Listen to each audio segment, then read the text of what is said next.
कहानी, रहस्यमयी रानी और छुपा हुआ खजाना। पहला भाग, अजनबी की भविष्यवाणी। बहुत समय पहले महाराज विक्रम सिंह के विशाल राज्य अमृता नगरी में सुख शांति थी। उनकी रानी सौम्या सुंदर, बुद्धिमान और साहसी थी।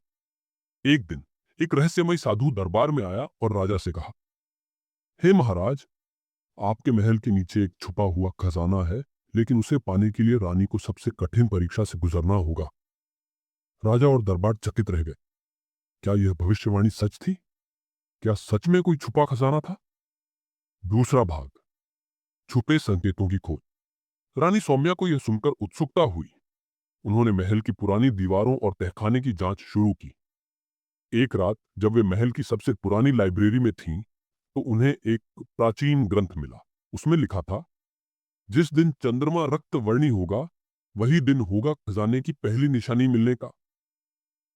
रानी ने महल के सबसे पुराने सेवक भैरव दास से पूछा। उसकी आंखों में डर था। उसने कांपती आवाज में कहा, रानी साहिबा, उस रात कोई भी तहखाने की तरफ नहीं जाता। वहां एक भयानक साया रहता है। तीसरा भाग, रानी का साहस। रानी ने डरने के बजाय उस रात तहखाने में जाने का फैसला किया। जब पूरा महल सो रहा था, वे अकेले ही नीचे गईं। वहां दीवारों पर अजीब आकृतियां बनी और अचानक एक गूंजती हुई आवाज आई, तुम यहाँ क्यों आई हो? ये खजाना तुम्हारा नहीं। रानी की आंखें चौड़ी हो गईं। उन्होंने देखा एक छायामय आकृति धीरे धीरे उनकी ओर बढ़ रही थी। चौथा भाग, रहस्य का खुलासा। रानी घबराई नहीं। उन्होंने अपना राजसी खंजर निकाला और दृढ़ता से पूछा, तुम कौन हो और यह खजाना किसका है? आकृति ने गहरी सांस ली और कहा, मैं इस महल का पूर्व रखवाला हूं।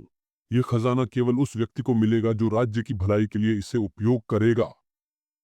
रानी ने प्रतिज्ञा ली, अगर यह खजाना राज्य की उन्नति के लिए है, तो मैं इसे प्रजा के कल्याण में लगाऊंगी।